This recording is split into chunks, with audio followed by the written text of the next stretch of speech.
2024 लोकसभा चुनाव में चिराग पासवान के सफल होने की चर्चा सिर्फ बिहार ही नहीं पूरे देश भर में हो रही साथियों। चिराग पासवान अपनी पार्टी का विस्तार करने में भी लगे हुए हैं। चिराग पासवान आगामी विधानसभा चुनाव विभिन्न प्रदेशों में लड़ने की पूरी तरीके से अपनी तैयारी में लगे हुए साथियों। चिराग पासवान बगल के राज्य झारखंड में पूरी तरीके से बैठकें करके राजनीति में पूरी तरीके से खलबली डाल दिए साथियों।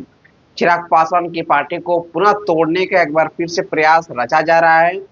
चिराग पासवान के चाचा पशुपति पारस को अमित शाह दिल्ली बुलाते हैं। इसके बाद से ही पूरी तरीके से राजनीतिक गलियारों में क्लासे लगाई जा रही थी कि चिराग पासवान की पार्टी टूट के कगार पर पुनः जा रही है। लेकिन चिराग पासवान से एक बार फिर से अमित शाह से मुलाकात के बाद पूरी तरीके से खबर बंद हो गई चलना। लेकिन चिराग पासवान की पार्टी के टूट के जो खबर चल रही थी वो किस लिए चल रही थी?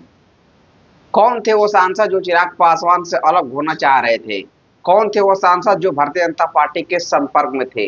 चिराग पासवान को लेकर 5 सांसद हैं लोक जनशक्ति पार्टी रामविलास के, और सभी सांसदों ने अपनी अपनी प्रतिक्रिया काफी लंबे समय से दे रहे हैं कि हमारी पार्टी में कहीं भी कोई भी कलह की बात ही नहीं चल रही है। मैं चिराग पासवान के साथ हूँ और रहूंगा। लेकिन जो गलत खबरें चल रही थी ये पूरी तरीके से चिराग पासवान को धूमिल करने के लिए चल रही थी। ये भारतीय जनता पार्टी के तरफ से एक षड्यंत्र रचा जा रहा था चिराग पासवान के खिलाफ कि चिराग पासवान एनडीए छोड़कर न जाए। लेकिन चिराग पासवान अमित शाह से मुलाकात करते हैं। इसके बाद से चिराग पासवान अभी दिल्ली में है। अपने मंत्रालय को लेकर चिराग पासवान काफी व्यस्तता में है। लेकिन चिराग पासवान 2025 के विधानसभा चुनाव बिहार में पूरी तरीके से मजबूती से लड़ना चाह रहे हैं। वही झारखंड के भी चुनाव चिराग पासवान लड़ना चाह रहे हैं। अपनी पार्टी का पूरी तरीके से विस्तार करने के लिए अग्रसिव हो गए हैं। चिराग पासवान सबसे तेज तर्रार युवा नेताओं में से हैं। देश भर में चिराग पासवान की पॉपुलैरिटी काफी फैली हुई है। लेकिन चिराग पासवान एनडीए सरकार में भी हिस्सा है।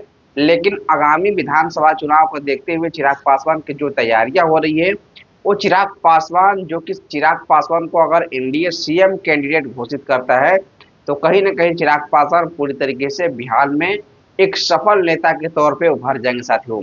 तो देखते हैं क्या होता है। लेकिन चिराग पासवान अपनी पार्टी की तैयारी में है। चिराग पासवान की पार्टी में टूट की कोई भी ऐसी चिंता नहीं है। चिराग पासवान पूरी तरीके से निश्चिंत है। चिराग पासवान की पार्टी में कोई टूट की कला नहीं है। चिराग पासवान अपना संगठन मजबूत करने में लगे हुए हैं आगामी विधानसभा चुनाव को देखते हुए साथियों। इसमें आप सबकी क्या प्रतिक्रिया है कमेंट बॉक्स में दीजिए। लेकिन अभी देखते हैं मैं अक्षय पासवान। जय हिंद जय बिहार।